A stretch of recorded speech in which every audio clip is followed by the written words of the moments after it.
Good morning all of you. I am doctor Seema और आप देख रहे हैं हमारा YouTube channel doctor Rajesh sir. तो कैसे हैं आप लोग? आशा करते हैं कि बहुत अच्छे होंगे और समय से अपना वर्क कंप्लीट करते हुए अपने लक्ष्य की ओर अग्रसर हो रहे होंगे।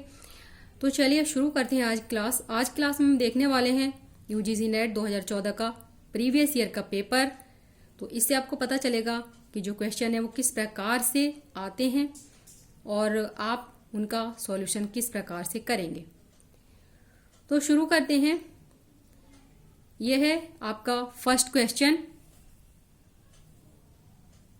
उसमें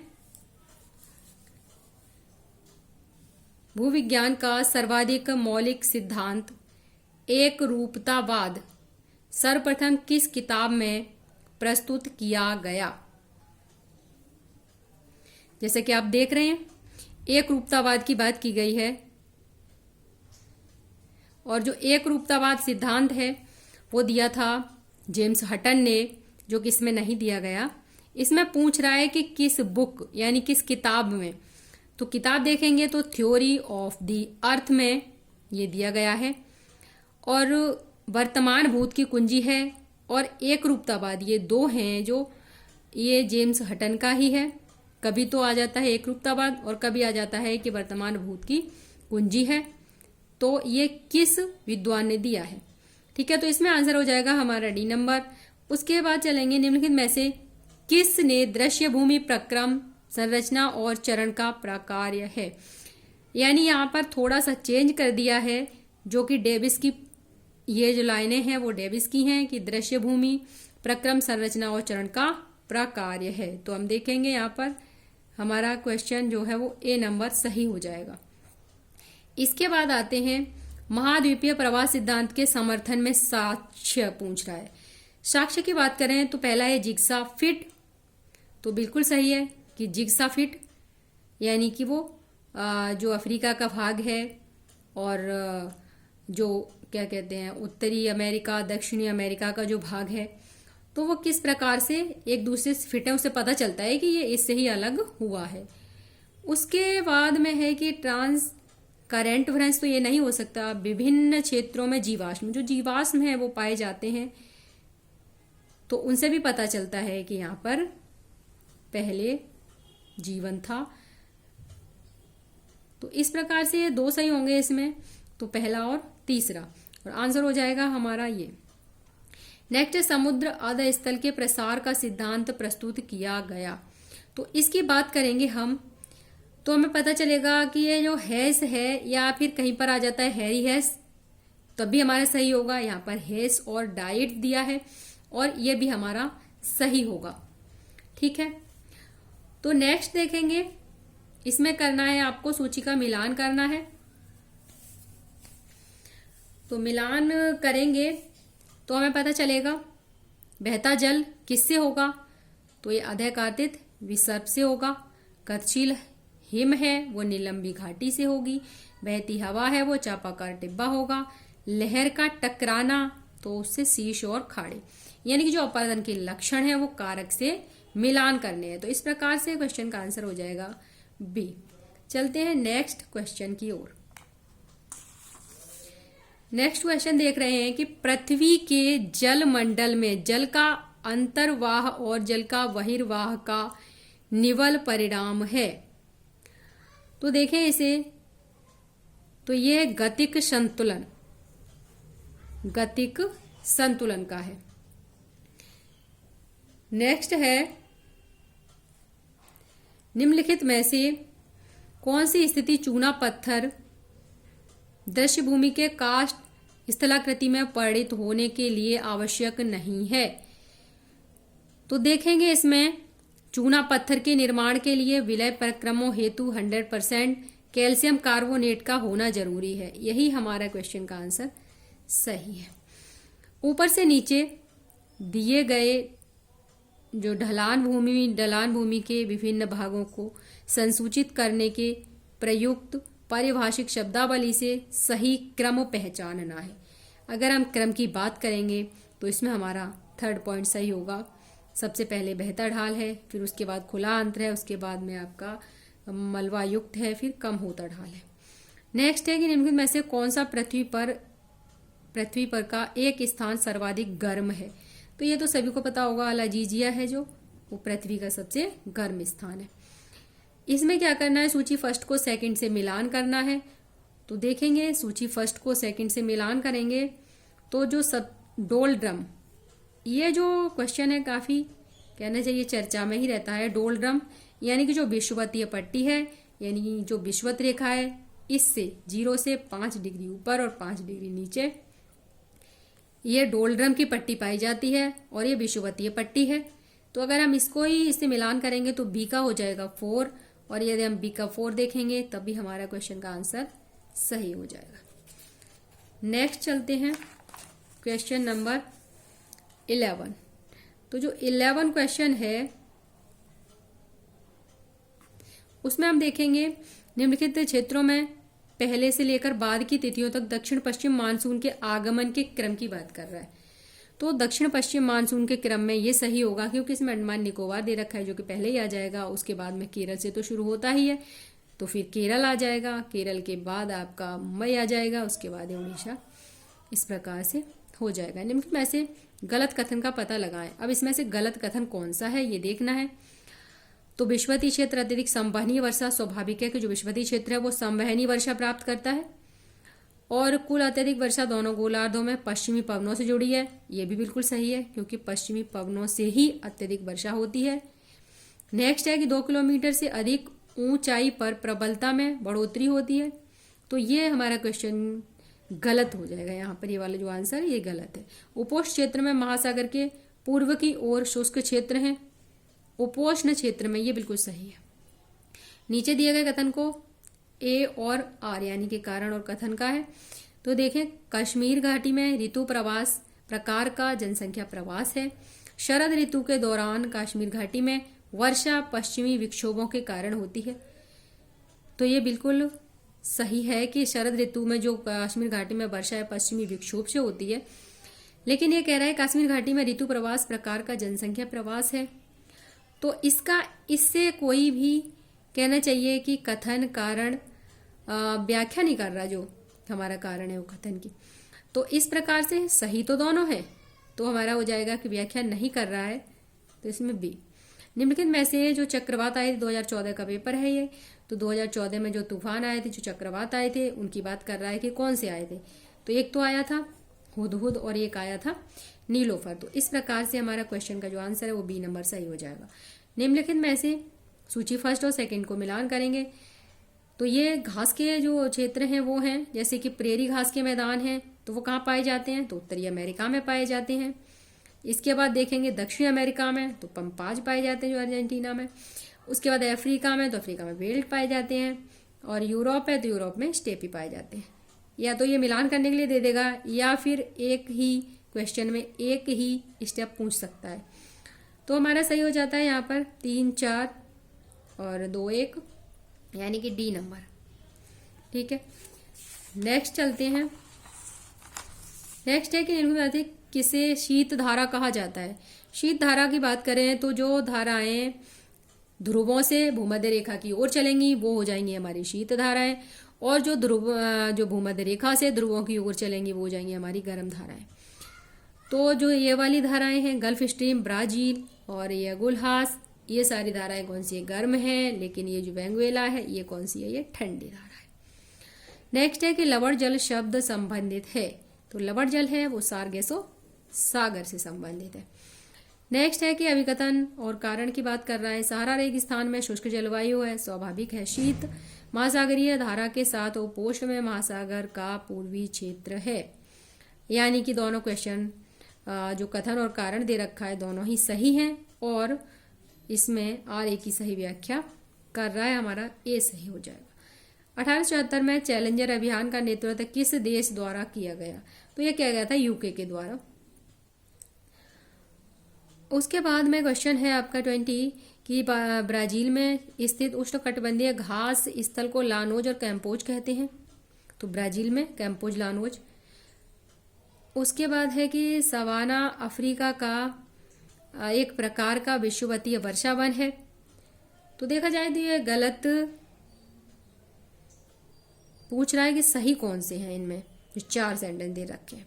अर्जेंटीना में शीतोष्ण घास के स्थल को पम्पाज कहते हैं, तो ये वाला बिल्कुल सही है कि पम्पाज कहते हैं। सेल्वा यूरोप और एशिया का शंकुधारी वन है, तो इसे नहीं कह सकते। विषुवतीय वर्षा वन, इसमें जो हमारा सही है वो है डी नंबर। नेक्स्ट है हमारा कि टुंड्रा यानी कि सूची क्षेत्र है, जानवरों से मिलान करना है। जैसा कि आप जानते हैं कि ऑस्ट्रेलिया, तो वहां पे क्या कंगारू, तो कंगारू से मिलान कर देंगे, यानी कि सी का वन है। सी का वन इधर देखेंगे तो पता चलेगा, तो एक से ही हमारा क्वेश्चन का आंसर सॉल्व हो जाएगा। नेक्स्ट चलते हैं, निम्नलिखित में से कौन सी समुद्री पारिस्थितिकी तंत्र में सर्वाधिक प्राथमिक उत्पादन होता है। तो यदि इसकी बात करेंगे हम,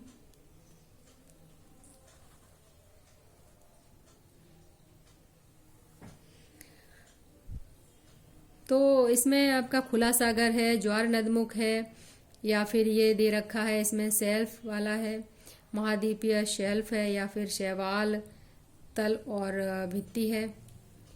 तो यदि इसे देखेंगे तो इसमें शैवाल तल और भित्ति हमारा आंसर सही हो जाएगा। हेकिस्टोथर्मल पौधे कहाँ पाए जाते हैं, तो यह हेकिस्टोथर्मल की बात कर रहा है, ये पाए जाते हैं हमारे शीत मरुस्थल में। सिविलाइजेशन एंड क्लाइमेट, ये पुस्तक का नाम है जो कि हंटिंगटन महोदय की पुस्तक है, और ये काफी चर्चा में रहती है, कहना चाहिए कई एग्जाम में ये पुस्तक पूछी जाती है। मानव भौगोलिक शब्द को रेडजल ने गढ़ा और उनके द्वारा प्रयोग निम्नलिखित के लिए किया गया था। तो पृथ्वी की सतह के संबंध में मानव और कार्यों का भूगोल, या फिर व्यक्तियों का प्रजातियों के मद्देनजर मानव का भूगोल, या फिर समाज और राज्य का जैव सिद्धांत, या फिर मानव और प्रकृति के बीच मैत्रीपूर्ण व्युत्क्रम संबंध का अध्ययन।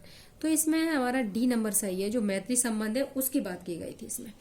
भूगोल शास्त्रियों के निम्नलिखित योगदानों के क्रम का पता लगाएं, यानी कि इन्होंने जिस प्रकार से योगदान किया है तो उस क्रम का पता लगाना है हमें। तो सबसे पहला इसमें है नंबर 2, यानी कि कॉस्मोस, जो हमबोल्ट की है। तो सबसे पहले हमबोल्ट ही थे, और उसके बाद में वैज्ञानिक भूगोल, और उसके बाद में है आपका प्रजातियों का उद्भव हुआ, और उसके बाद मानव भौगोलिक, यानी कि हमारा सी नंबर सही। नव निश्चयवाद के समर्थक की बात करें तो नव निश्चयवाद के समर्थक थे ग्रिफ टेलर, और इसके बाद है आपका ये नदी का आधुनिक नाम 28 नंबर। ऋग्वेद में नदी का नाम देखा जाए तो जो इनका जो प्राचीन नाम है उनकी बात की गई है। सतलज का क्या है, तो शतोद्री। ब्रह्मपुत्र का लोहिती है। इंडस को सिंधु कहा गया। अगर आपको इंडस सिंधु पता है, सी का 2, तो आपका क्वेश्चन का आंसर सही हो जाएगा। इसके बाद देखें कॉस्मोस का लेखक, यानी कि जो कॉस्मोस पुस्तक है वो किसने लिखी है, इसकी बात कर रहे हैं। देखिए कॉस्मोस जो पुस्तक है वो हमबोल्ट ने लिखी है, और ये कई बार आ चुका है, कई बार पूछा हुआ क्वेश्चन है, यानी कि मोस्ट इम्पोर्टेंट है। उसके बाद देखें 2011 जनगणना के अनुसार निम्नलिखित में से किस क्षेत्र में जनसंख्या सघनता अधिकतम है। तो जनसंख्या की सघनता वहां होगी जहां पर कि कहना चाहिए कृषि अच्छी हो, सिंचाई के साधन उपलब्ध हो। तो ये गंगा का ऊपरी मैदान, नहीं सॉरी ये नहीं होगा, इसमें गंगा का जो डेल्टाई क्षेत्र है ये सही हो जाएगा। नेक्स्ट है कि इसमें सूची फर्स्ट और सेकंड को मिलान कीजिए। तो इसमें क्या है कि एकरमैन ने जो जनसंख्या के संसाधन क्षेत्र दिए थे उनकी बात की गई है, और किस देश को क्या नाम दिया है उसकी बात की गई है। तो सबसे पहले हम भारत को देख लें, तो भारत में क्या था कि मिस्र का प्रकार, और यदि हम डी का 1 से मिलान करेंगे तो 2 में आएगा। लेकिन फिर हम आगे देखेंगे तो संयुक्त राज्य, उसमें ऑस्ट्रेलिया का दिया था इन्होंने। तो इस प्रकार से यदि देखा जाए तो 3, 4, 2 और 1, यानी कि 3, 4, 2, 1, ये हमारा क्वेश्चन का आंसर सही है। इसमें ए और आर कथन कारण का है। अमेजन बेसिन में जनसंख्या घनत्व तो काफी कम है, बिल्कुल सही। अमेजन बेसिन में गर्म और आर्द्र जलवायु पाई जाती है, जिससे वहां सघन सेलवाज पाए जाते हैं। यानी कि जलवायु कैसी है, गर्म और आर्द्र है, और इसकी वजह से क्या पाए जाते हैं, सेलवाज पाए जाते हैं वहां पे, सघन। और इसी की वजह से क्या है, वहां पर जनसंख्या का जो घनत्व है वो काफी कम है। तो सही हो जाएगा हमारा सी नंबर। लेविस मम्फोर्ड के अनुसार शहरी विकास के चरणों का निम्नलिखित में से कौन सा क्रम सही है। तो देखिए, जो इन्होंने एक क्रम दिया था इन्होंने, तो उसमें सबसे पहला था इकोपोलिस, और उसके बाद आया पोलिस, और फिर मेट्रोपोलिस और मेगालोपोलिस। तो देखा जाए तो इसमें हमारा ए नंबर सही है। नेक्स्ट देखेंगे, भारत में शहरीकरण का रुझान क्या है। शहरीकरण का मतलब, शहरीकरण का रुझान क्या है, यानी कि शहरी जनसंख्या तेजी से बढ़ रही है। नेक्स्ट है कि विश्व के निम्नलिखित सघन जनसंख्या वाले क्षेत्रों में से मूल रूप से कौन सा क्षेत्र कृषि पर निर्भर नहीं है, यानी कृषि पर निर्भर नहीं है। तो नील नदी की बात करें, नील घाटी है जो मिस्र की, तो ये तो निर्भर है। मेनलैंड, चीन के मैदान भी, जावा द्वीप भी, लेकिन जो यूएस है उत्तरी, वो कृषि पर निर्भर नहीं है। मंगोलिया में उलान बटोर और नाइजीरिया में लागोस, ये क्या है, तो ये प्रमुख शहर हैं यहाँ के। उसके अलावा कौन सा एक पंच क्षेत्र आर्थिक गतिविधि का उदाहरण है, तो इसे यदि देखें तो इसमें संयुक्त राज्य के राष्ट्रपति के मंत्रिमंडल में कार्य करना।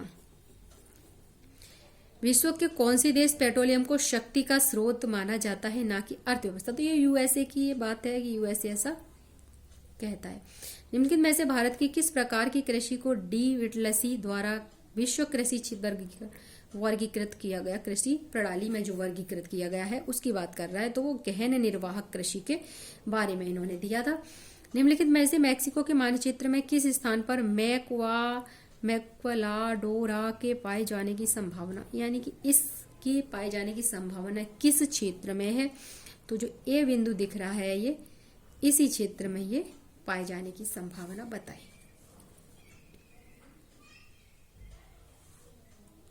ठीक है, नेक्स्ट हम देखेंगे इसमें, तो आप देख रहे हैं ये एक डायग्राम बना हुआ है।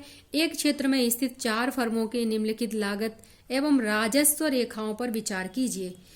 जो ये राजस्व रेखाएं दे रखी हैं इन पर विचार करने को कह रहा है कि फर्म के अधिकतम लाभ के लिए सर्वोत्तम स्थान चयन कीजिए, यानी अधिकतम लाभ किस बिंदु पर होगा।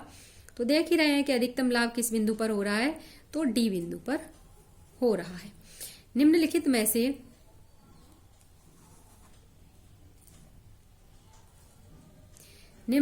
से किस प्रकार के अलावा किसी एक के अलावा सभी विकासशील औद्योगिक देश माने गए हैं, तो ये इंडोनेशिया।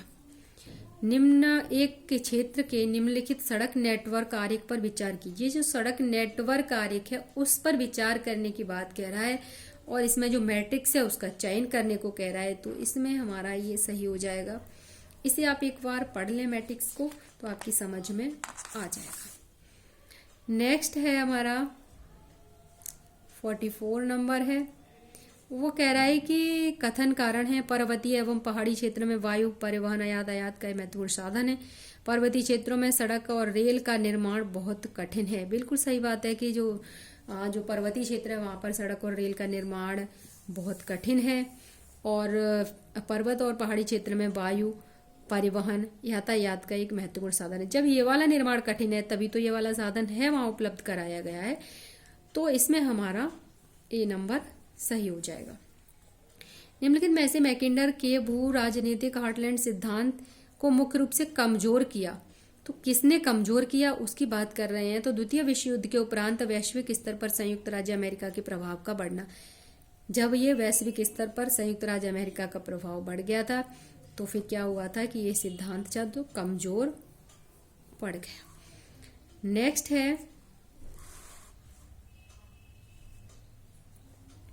नेक्स्ट देखेंगे शक्ति संरचना पर्यावरण और आर्थिक असमानता के बीच के संबंध को कहा जाता है। यानी कि शक्ति संरचना है, पर्यावरण भी है और आर्थिक असमानता है। तो ये सारे किसमें हैं? राजनीतिक पारिस्थितिकी। किसी राज्य और राष्ट्र में प्राथमिक विभिन्नता यह है कि राज्य एक क्या है? राजनीतिक सार, जबकि राष्ट्र एक मानव समूह है। बिल्कुल सही बात है। इसके अलावा इसमें कथन कारण है कि विश्व के किसी भी सुदूर और अलग अलग क्षेत्र में मुश्किल से ही कोई विशुद्धि प्रजाति है और सभी मानव जाति का निर्माण एक ही प्रजाति से हुआ है, वे शारीरिक रूप से विभिन्न हैं और एक ही प्रजाति का हक होने के कारण अभी जो सभी सदस्य हैं वो समान रूप से उर्वर हैं। तो इसमें दोनों ही सही हैं और आंसर हो जाएगा आपका ए, और जो आर है वो एक ही सही व्याख्या कर रहा है। नेक्स्ट देखेंगे, सूची फर्स्ट और सेकंड का मिलान करना है। तो मिलान की बात करें तो ये ऑलरेडी एक सही मिलान है इनका, जो कि कोका साइड है वो यूरोपियन है और नेग्राइड है अफ्रीकन है, मंगोलाइड ओरिएंटल है, इंडक है वो हिंदू है। तो इसमें हमारा क्वेश्चन का जो है वो ए नंबर सही हो जाएगा। मध्य एशिया में विभिन्न समूह हैं जैसे कि मंगोली, कजाकी, उज्बेकिस्तानी और किर्गिज। इनमें से ज्यादातर लोग चरवाहे और महान घुड़सवार हैं। तो इसमें क्या है कि ये जो मध्य एशिया में समूह है ये तो सही है कि समूह तो हैं, लेकिन क्या है ये लोग ज्यादातर लोग चरवाहे घुड़सवार, ये भी ठीक है, लेकिन ये इसकी व्याख्या नहीं कर रहा। तो नंबर बी, मोहम्मद बिन तुगलक के दरबार में अरब के किस भूगोल शास्त्री ने अपनी सेवाएं दी थी? तो इब्न बतूता जी थे। इसमें है योजनाकार है और योगदान, यानी कि योजनाकार ने किसमें योगदान दिया है उसकी बात कर रहे हैं। तो देखा जाए तो जो होवार्ड हैं उन्होंने गार्डन सिटी, पेरी हैं उन्होंने नेबरहुड आइडिया, गिडाज हैं उन्होंने कॉन्जर्वेशन, और आपका कार्बूजर ये रिएंडर सिटी। तो इस प्रकार से देखा जाए तो ये हमारा सी नंबर सही हो जाता है। नेक्स्ट देखेंगे, ये है हमारा 53 क्वेश्चन है, विकास की परिकल्पना को किसने आकाशीय ऊंचाई प्रदान की? तो ये आकाशीय ऊंचाई प्रदान की थी, ये थे विद्वान वुडविले। इसके अलावा देखें जो हमारा ये है कि महानगरीय योजनाएं हैं, योजना क्रम दे रखा है, संबंधित लक्षण दे रखा है। तो ये किस प्रकार से है? तो महानगरीय योजना हरित पट्टी से मिल जाएगा, नदी घाटी योजना है नियंत्रण क्षेत्र से मिल जाएगा, यानी कि ए का 4 है और जो आपका डी है उसका 1 है। तो ए का 4 है, डी का 1 है, तो हमारा क्वेश्चन का आंसर डी सही हो जाएगा। निम्नलिखित में से किसने भारत के विभिन्न राज्यों के विकास के क्षेत्रीय संतुलन और निधियों के आवंटन की माप के लिए नई पद्धति सुझाई है?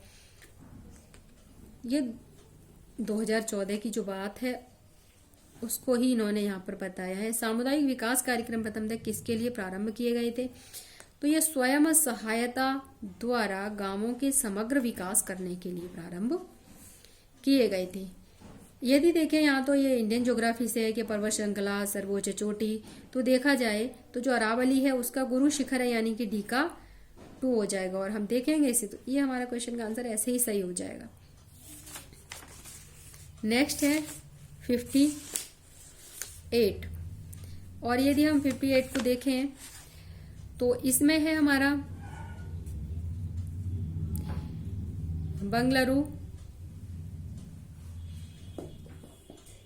सूचना प्रौद्योगिकी और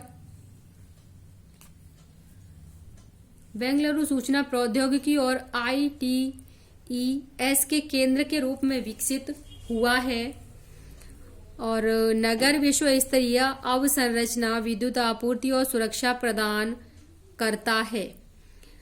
तो इसमें क्या है कि दोनों ही सही हैं और जो हमारा आंसर है वो ए नंबर हो जाएगा।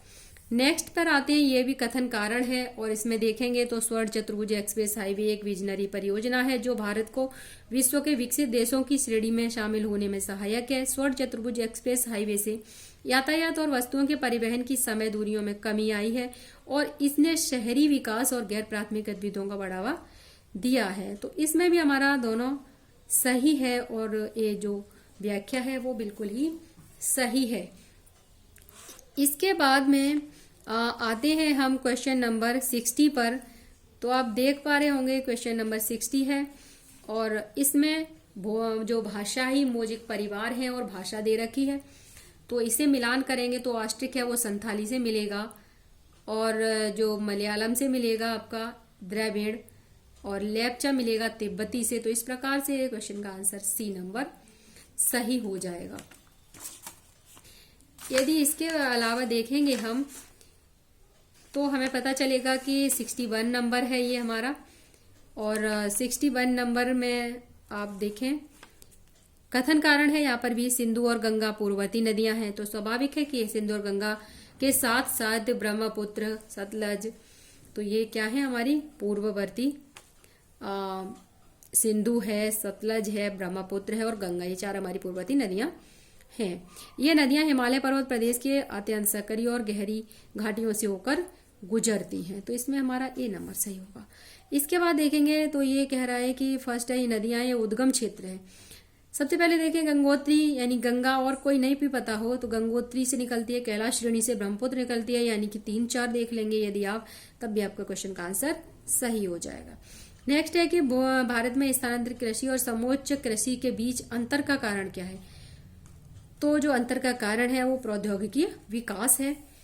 इसमें देखेंगे कि पठार हैं, राज्य हैं। पठार की बात करें तो शिलांग का पठार मेघालय में है, यानी कि डीका-4, लेकिन यहाँ पर डीका-4 तो अभी मैं दिया है, इससे हमारा सॉल्व नहीं होगा क्वेश्चन। रांची का पठार वो कहाँ है, तो वो झारखंड में है। बस्तर का है वो छत्तीसगढ़ में है। भांडेर का है वो मध्य प्रदेश में है। तो इस प्रकार से यदि देखेंगे तो हो जाएगा 2, 3, 1 और ये 4, यानी कि सी नंबर। नेक्स्ट क्वेश्चन पे चलते हैं। नेक्स्ट है हमारा, किस पूर्वोत्तर राज्य में सर्वाधिक जनजातीय जनसंख्या। तो जनजातीय की बात करें तो ये मिजोरम एक ऐसा राज्य है जिसमें की जनजातीय जनसंख्या सर्वाधिक पाई जाती है। इसमें ज्यादा से कम तापमान की बात कर रहा है, तो सबसे ज्यादा तापमान कहाँ है, जैसलमेर में, ये आपको पता ही होगा। जब ये 4th नंबर है तो स्वाभाविक है क्वेश्चन का आंसर हमें यही मिल जाएगा। फर्स्ट है, भारत के पूर्वोत्तर राज्यों में महिलाओं की स्थिति उत्साहजनक है। इन राज्यों में आर्थिक कार्यकलापों में महिलाओं की भागीदारी काफी अच्छी है, यानी कि जब भागीदारी है इसीलिए तो महिलाओं की स्थिति अच्छी है, यानी RA की सही व्याख्या कर रहा है। नेक्स्ट है हमारा कि निम्न में से किस विषयक मानचित्र में जटिल विषयों को सम्मिलित किया जाता है। जटिल विषयक मानचित्र के सही सम्मिलन का चयन करें। तो इसमें हमारा तीसरा और चौथा क्वेश्चन का आंसर सही है, फसल समन्वय और वर्षा संभावना। उसके बाद है आपका, किसी ग्लोब पर ध्रुवों के बीच 1 डिग्री के अंतराल पर निम्नलिखित में से कितनी समानांतर रेखाएं खींची जा सकती हैं। तो इसमें 179 आएगा। इसके बाद में आपका क्वेश्चन है, निम्नलिखित में से कौन सा प्रतीक चिन्ह बिंदु आंकड़े का प्रतिनिधित्व नहीं करता। नहीं करने की बात की है तो ये समोच्च रेखाएं आंकड़े का प्रतिनिधित्व नहीं करती। किसी उपग्रही आंकड़ों से संबंधित चित्रों का उपयोग भूकर मानचित्र के विकल्प के रूप में किया जाता है। तो यह किया जाता है हमारा डी में, यानी कि IKONOS। उसके बाद है डिजिटल संख्या में जो बाइट वैल्यू है उसको कह रहा है कि सही सुमेलित है। तो जो बाइट वैल्यू है वो आपकी ये वाली सुमेलित है। नेक्स्ट है आपका कि स्थान भू नियंत्रण केंद्र के संदर्भ में सही बताइए। तो इसमें हमारा सी नंबर सही है, यानी कि MSL से ऊपर स्थापित समन्वय और ऊंचाई वाले स्थान। GIS मॉडलिंग का परिणाम नहीं है, यानी कि बाकी परिणाम है लेकिन नहीं है, वो कौन सा है, डी नंबर, यानी कि आइकॉनिक मॉडल नहीं आता इसमें। एक परिस्थिति में पियर्सन के सहसंबंध गुणांक का उपयोग किया जाता है। किस में किया जाता है, तो ये किया जाता है जब डाटा सामान्य रूप से वितरित किया जाता है। तो ये वाला हमारा इसमें सही हो जाएगा। तो ये तो आपके रहे 75 क्वेश्चन जो कि 2014 में पूछे गए थे